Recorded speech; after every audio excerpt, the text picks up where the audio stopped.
Hello, it's Liz. Um, I just wanted to give you guys kind of an update, I guess. Um, Not that I have really much specific to say. I'm again just really tired and ill, as usual. Especially when I do these videos because when I'm feeling well, I really have to spend all my energy like preparing to not be well again. Like cooking a bunch of stuff in advance and being productive at like things that actually matter. No offense, but um I just don't have time for extra projects. The garden is about as extra as I get.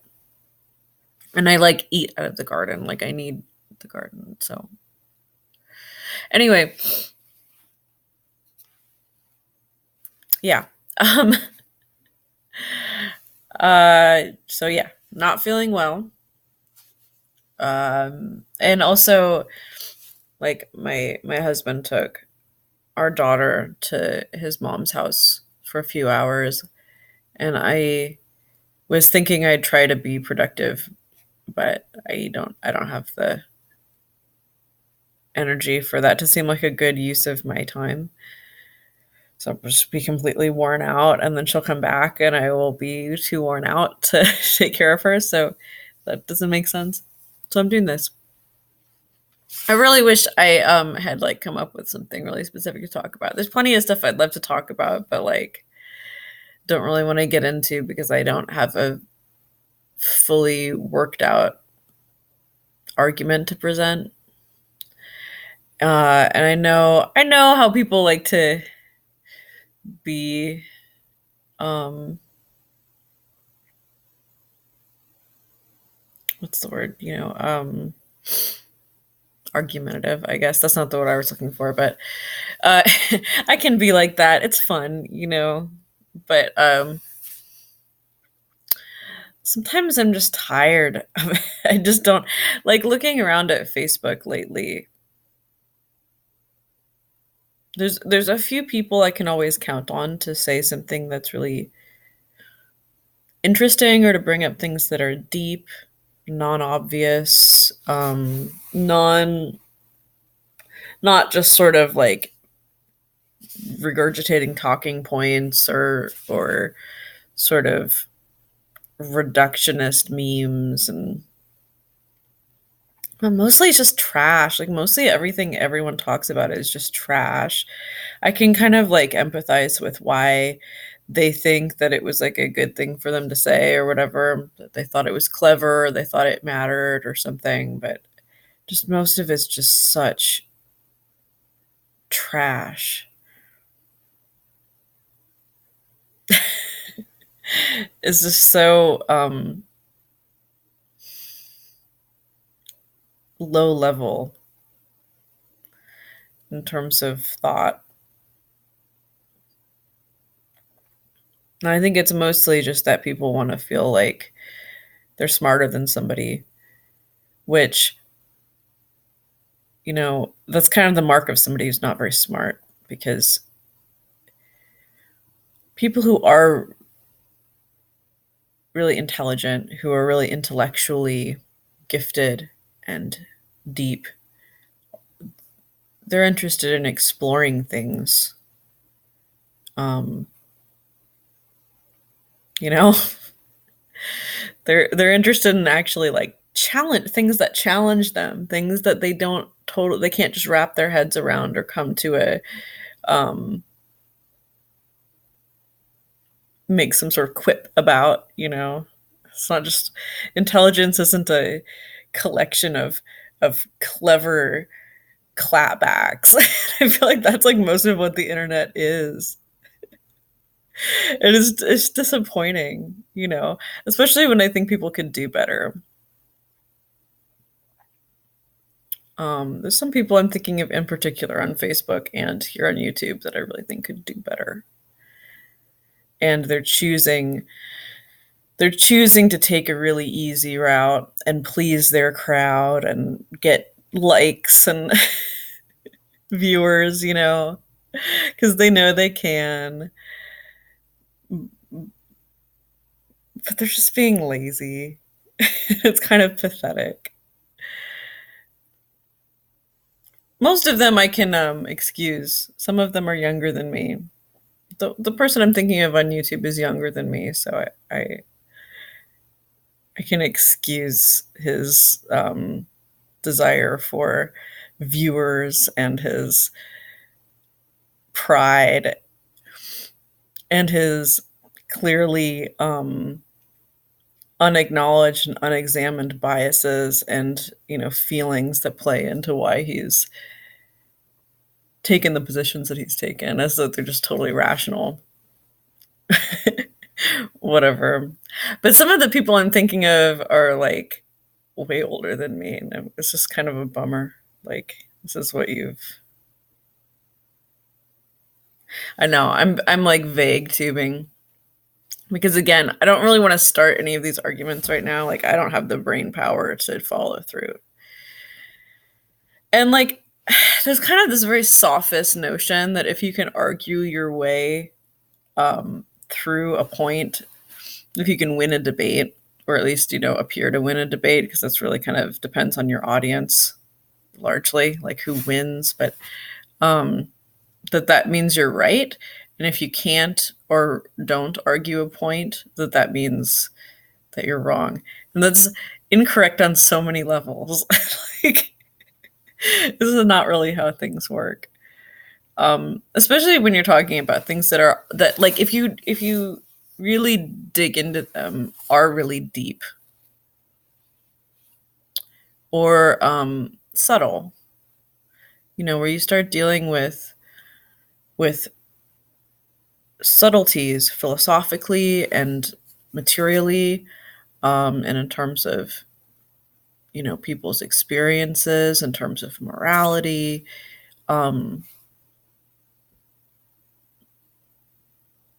where there's a lot there, like it's not necessarily at that point even something maybe worth debating about. It may be something worth talking about, and you might have different viewpoints, and there might be some sort of arguments that come up, but like, debate is really best for something that has a clear, logical and factual truth to it.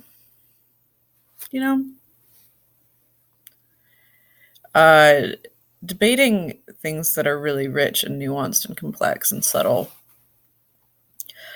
I think is just a poor use for debate. But people who just learned about the concept of like fallacies and don't understand what fallacies are usually really love to believe that like the debate is like the thing that can prove whether something is true or not, even when you're talking about. I mean, I think debate is really good for things that are relatively simple, and things that like you and the person you're debating basically can agree more or less on the foundations that make up the context for the thing. And then it's just a matter of logical algebra if you're trying to be rational. And of course, most debates aren't rational. Most debates are about pulling the heartstrings of your audience, using clever manipulation tactics, using pseudo logic. People who are really good at debating, honestly, are not logical. But if you're trying to be like really rational, it requires the right topic, the right partner, the right attitude. And it's like, I don't know. A lot of stuff, I just see so many people quipping about things that it's a disservice to those topics to make little quips about or try to reduce things down to these simplistic arguments that are very manipulative usually, because they're things like, they, like people make these allegories or something, and they're like, well, if you think that like parents shouldn't murder their children, then you have to agree with me about X, Y, and Z. And I can see why it's convincing, but if you know much about what's being talked about, you're like, that doesn't really, like, I don't totally disagree with maybe your conclusion, but that's a really shitty argument. You know, it's just really manipulative. There's just so much stuff like that. These like memes. It's annoying. Like I could talk about here. I'll talk about this because I'm not trying to make a distinct point. I'm just kind of having a conversation, which is something that sometimes people do. And it's okay. I'm actually really specifically, who probably won't watch this, but I'm specifically ribbing King Ar-Pharazôn, or however you pronounce his name. I'm not a Silmarillion scholar. About his like feeling the need to like dissect ContraPoint's whole video, which I watched, and I really enjoyed. No, did it have a specific point? No, not everything has to. Like, dude, like that's not a valid point against. Like, she was just bringing up a topic. She was weaving together a lot of different, really interesting thoughts about it. I don't give a shit what anyone thinks of her voice. It's just like, that's, who cares? Like, why are you, like, you're just there to tear it down. You're not there to listen. So why bother? Like, honestly, like, I'm embarrassed for you. I'm embarrassed that this is the way you spend your time. Anyway, a ramble. Here's my ramble. So there was this thing, okay, let me start over. So how Ellen was watching a game with George W. Bush, and everybody made a huge stink about it. I'm not saying they're exactly all wrong. Like, I'm not trying to, I don't have a simple position on this issue of like them being friends. Honestly, I just could not care less about the fact that they're friends. I don't really understand exactly why people what it was that people thought about Ellen that made them think that like she would not be friends with the Republican ex-president on principle. Because it's like, I don't know, have you ever watched your show? Like, it's just like shallow manipulative bullshit. Like, it's all just like the most milquetoast happy nonsense where she's friends with everybody, and she brings all kinds of horrible people on her show all the time. Like, and she's like, oh, look at me, I can get along with people that I disagree with. Like, who thought that wasn't okay? Anyway, so I'm just putting that aside. But this was a whole thing that there were a lot of takes about. Everybody was taking takes, having feelings about it. And I do get why people were angry to a certain extent.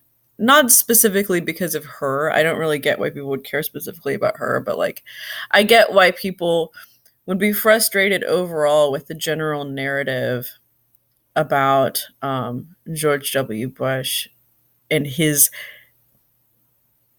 presidency and his administration, moreover. Because it's kind of hard to tell how much W was personally culpable for the things that happened in his administration. Although I'd venture to say, yeah, definitely somewhat culpable. But I can see why people would be annoyed with turning him as a symbol and his presidency as a symbol into something touchy-feely, especially for white liberals. Like, oh, the good old days, kind of a thing. I get that. I was coming of age during his presidency, There were a lot of really messed up things about it. There were a lot of really horrible precedents that started because of him. Wars, the Patriot Act, Guantanamo, um, whatever. It's kind of hard for me to, well, yeah, I get why people don't want that to be painted over. Um, Although it would be consistent for more than just the radical left that have the same attitude about um, Obama, to be frank. And I kind of do have nostalgia for Obama just because he was such a statesman, unlike W, definitely unlike Trump. It was kind of nice to have his personality be the symbol for whatever the United States. But, I mean, he set a bunch of other horrible precedents. He did a bunch of other horrible things. He started a bunch of other wars and assassinations and all the stuff that like all of our presidents have always done. And a lot of those things are bad and whatever. I guess also there's part of me though that gets annoyed with leftists because I mean, not that I buy into this narrative that like all of this was just, to protect American lives, because I know it wasn't. It was to protect American wealth. At the same time, I do feel like leftists are sometimes pretty naive about the extent to which they themselves actually benefit from a lot of that, especially if they're white middle class kids, which a lot of them are. I'm not saying that makes it okay or that means you should support it, but it's like you realize that just knocking down all of this structure, all of this government structure, all of this militarism, just taking it away, like you realize that would have very bad effects for us. That would be a huge sacrifice for us. Like our way of life as we know it would not be able to continue functioning without neocolonialism, without our military exploits around the world. Like it seems pretty naive to act like everything would be better for everybody because we're all complicit in the system that we live in. And we, even those of us who are quite poor and marginalized, most of us do benefit somewhat from our state's wealth. And I mean, we do in certain ways. Anyway, but this is something that I've actually been thinking about specifically. Like, what would I do if I was hanging out with George W. Bush? Because here's a weird thing about me. I don't want to get too specific about who these people are.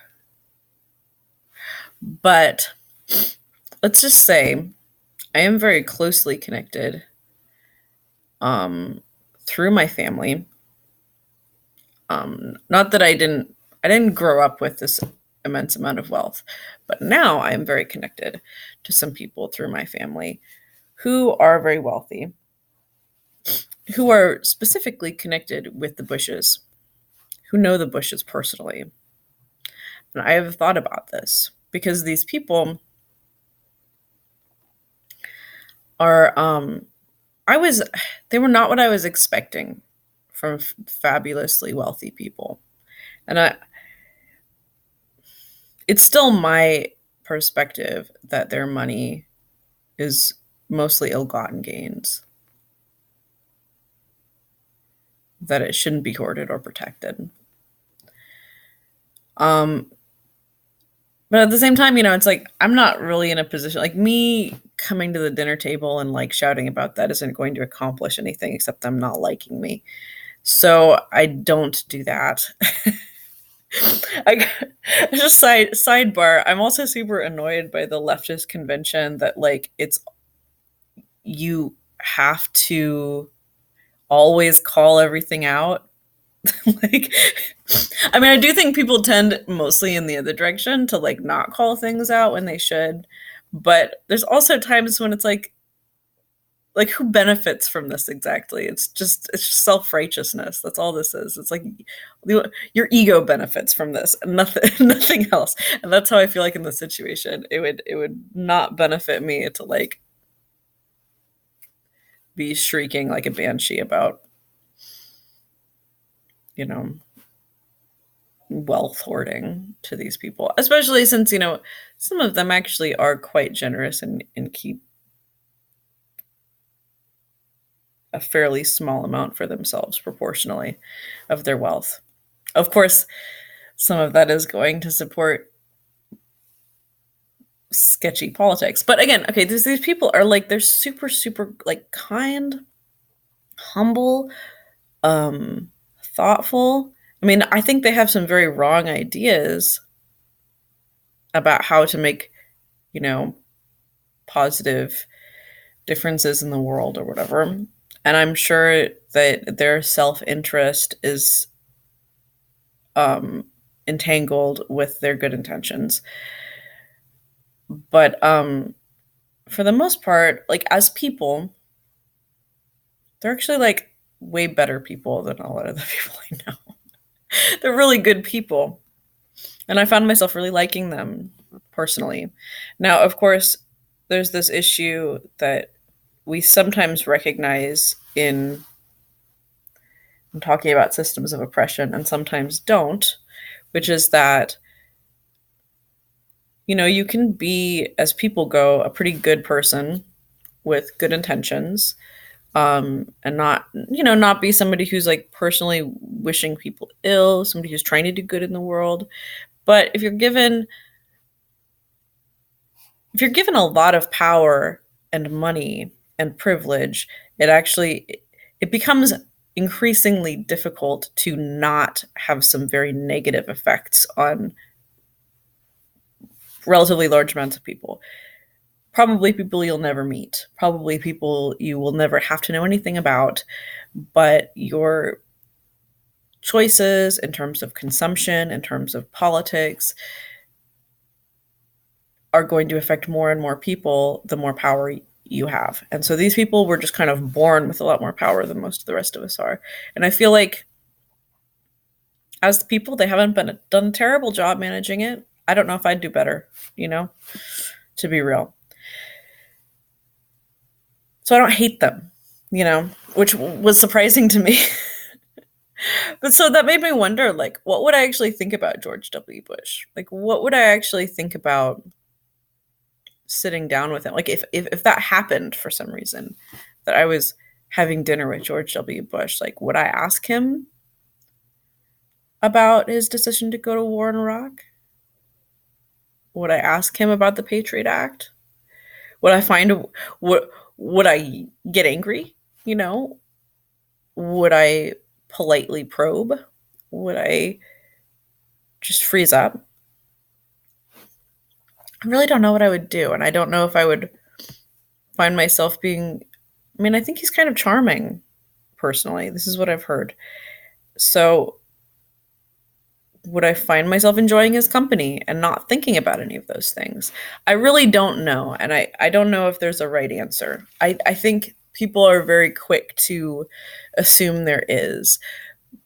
But the thing is, when it comes to like these monstrous amounts of power and privilege that we have set up in our system, I mean, yes, you can do monstrous things very easily when you're put in those positions. And I feel like, George W. Bush was not a, um, what's the word? He's not an ambitious guy. Like, he didn't go out of his way to get in that position that much. He was more or less, I think, pushed into it. So, how much culpability does he have? How much better would any of us do? I think it's really easy to say, and this is one of the dangerous things about this coming, Democratic primary. I think the people project a lot, especially onto Sanders and Warren. If either of them win, I hope one of them wins. That would be amazing, but I think most of their supporters are going to be very disappointed. because the reality of the inertia within that office is great. The magnitude of powers that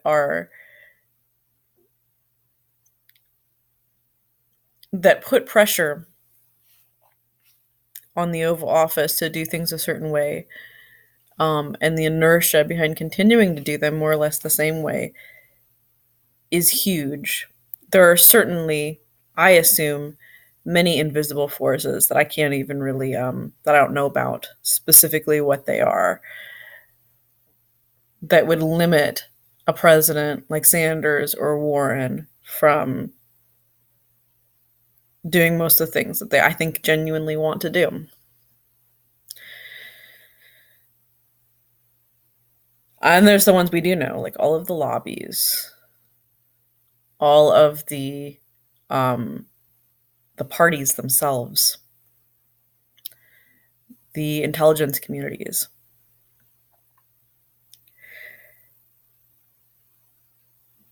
I'm not saying this to make excuses for anyone, but I think it's easy to say that somebody's a monster and not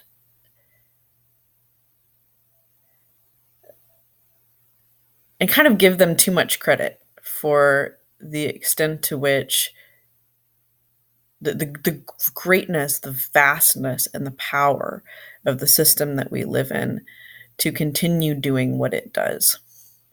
And I think you can see this throughout all of the presidents. Some of them certainly did things that accelerated the process that we've been in, that have made things decisively worse.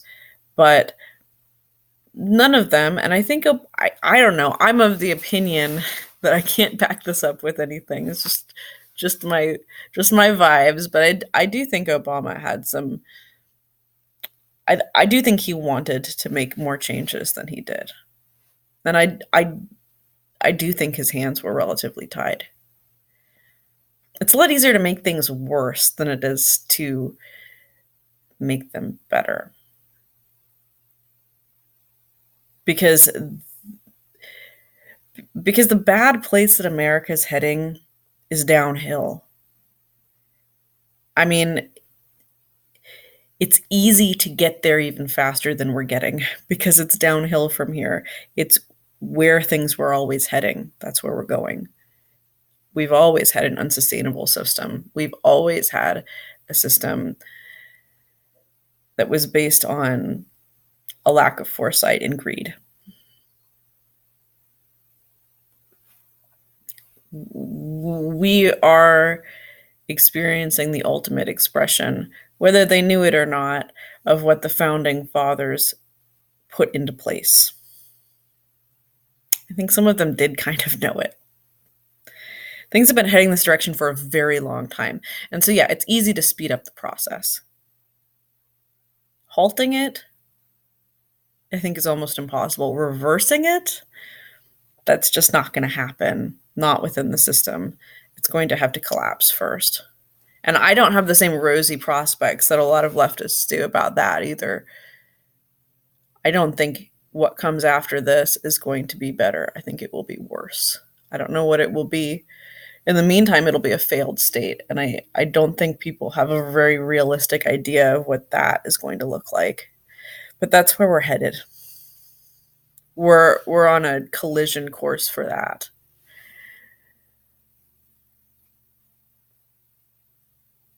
And people are really not ready. So anyway, this went to a way darker place than I was trying to go. I'm just, I don't know, it's just been thinking about having dinner with George W. Bush and all that. I just really don't like Ellen, as a side note. She's just so shallow.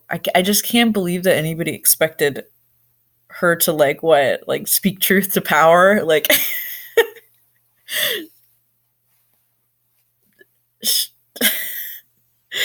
yeah, whatever. Okay, this has gone on long enough. Wish me a recovery from my latest hormone experience. and I'll talk to you later. Okay, bye.